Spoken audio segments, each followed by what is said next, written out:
Ang ilan nga, nakabili na ng damit na murang-mura, may kasama pang suwerte, salapi o ibang grasya. Ang mga fashionistang nagigipit. Sa ukay-ukay kumakapit. Pag sa mall, isang shirt 1,000 or up, dito, bulk na yun. Pero ang iba, nakatipid na, naka-jackpot pa dahil sa mga bulsa ng nabili nilang ukay, may nakasuksok na pera. Ang mga example na nabubunot namin, mga dollars, ginto. Yuan, pero minsan po may mga silver. Sa tuwing aakyat ng bundok si Sandy, sa ukay-ukay siya bumibili ng bagsak presyong jacket. Pero ang isang nabili niyang jacket, may nakasuksok na 100 Hong Kong dollars. First time ko siya ma-encounter na nung nag-ukay-ukay ako, nakakita kami ng pera. Then tumingin ako sa foreign exchange. Hindi naman siya malaking pera, pero yung ginastos ko that time kasi is nasa 500 pesos lang. Yung nakuha kong pera is nasa 650. Sa warehouse namang ito sa Lapu-Lapu City sa Cebu, makikita ang mga paninda ni Lori V sa kanyang online ukay-ukay business. Sa tuwing iniisa-isa raw ni Lori V ang mga ukay na damit galing China, kada bundle, hindi raw siya nazi-zero. Parati raw siyang nakakakuha ng yuan o pera ng mga Chinese. O hindi naman kaya, dolyar. Jackpot, tag City Pesos, 14. Tapos makakita at anig ka ng kaloy. Majakpatan ba, matimingan. Yung pinaka-unforgettable moment ko po yung nakuha ko po yung panty liner sa likod na sa likod ng bulsa. May mga panty na nasa loob ng shorts. Yung nakuha ko sa likod ng bulsa, 220 yuan. Almost 2,000 po yung change po yun. Ang pinakamalaki raw niyang nadukot, 600 to 700 yuan o 5,000 pesos. Nung nakita po yung pera namin sa bulsa ng shorts na ukay, sobrang gulat po namin talaga. Nung nakita po namin yon, lahat-lahat po kami naghahanap ng mga pera sa ukay.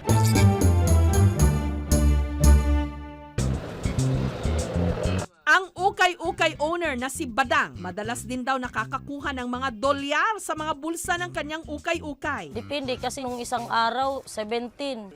Tapos 10, hindi magkapare-parehas ang kita eh. Dahil sa ukay-ukay, medyo nakaluwag-luwag kami. Bumili ako po ng washing, electric pan, higaan, rep. Hanggang isang araw, habang nagsasalansan siya ng mga paninda sa bulsa ng isang shorts, nakabunot siya ng 6 na pirasong 1 million Argentinian pesos. Sabi ko, bakit may papel to?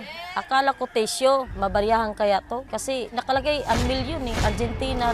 Nung sinearch nila online kung magkano ito, Kinabahan po kami. Hindi naman ako makapiniwala. Nung sinerch ng anak ko, yung pera ng Argentina, value ng Pilipinas, 1.4 million.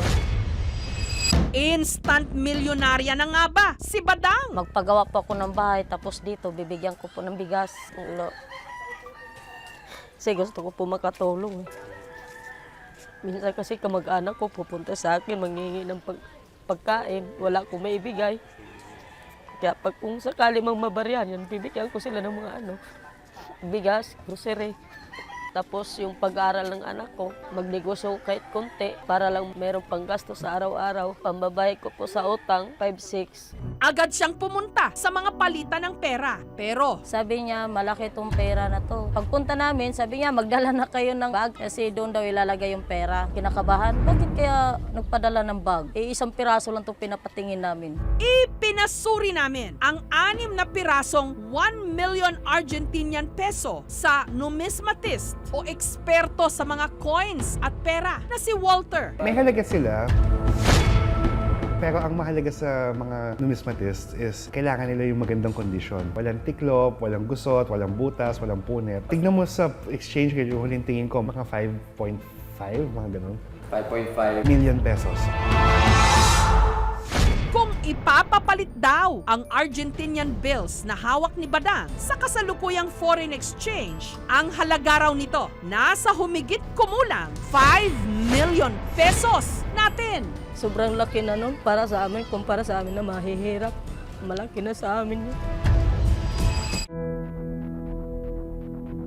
Ayon sa numismatist o eksperto sa mga coins at pera na si Walter, bagamat totoo ang 6 na pirasong 1 million Argentinian peso bills ni Badang, hindi rin niya alam kung magkano ang magiging halaga nito kapag ipinalit sa Philippine pesos dahil sa hyperinflation. Matagal na raw kasing itinigil ang sirkulasyon nito dahil ang perang ito hindi na umiikot sa merkado. Dahil paiba-iba ang takbo ng ekonomiya ng Argentina, hindi na nakakasiguro kung ano ang halaga ng mga perang ito. Nagkaroon ng mataas na inflation sa Argentina nung panahon na yon. Ang 1 million Argentinian pesos, papatak siguro ng mga 70 Philippine pesos. Lumalaki na lumalaki yung value. So, ang ginawa ng bansa, iniba nila yung pera, ni-revalue yung pera.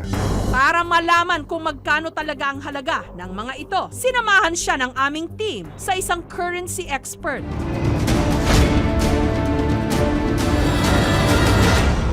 Kung titignan natin yung halaga nito, dating back 1983, nasa 617 pesos itong anim na to. Kung ikukumpara natin magkano ang halaga ngayon ng 617 pesos noong 1983 is nasa 8,600 pesos to based sa inflation ng Argentina. Unfortunately, right now, demonetized na siya sa Argentina. Para mas maintindihan nyo, kung ihalin tulad natin sa lumang 5 piso na papel dito sa Pilipinas dati, hindi na siya tinatanggap ngayon. Wala lang sa amin kasi napatingin namin kung may value ba siya o wala. Gayunman, pwede pa rin daw itong ibenta sa mga kolektor. Yung bagong gawa niya na mint condition na walang tiklop, walang kahit na ano, siguro naglalaro sa $30 kung ibebenta mo sa eBay, mga 1.5. Yung ganyang condition, per piece, baka may bumili 100 isa or sa 6 na yan, baka may kumagat na 500. Yung market, di ko alam kasi wala masyadong market yan dito. Lumapit din kami sa embahada ng Argentina dito sa Pilipinas.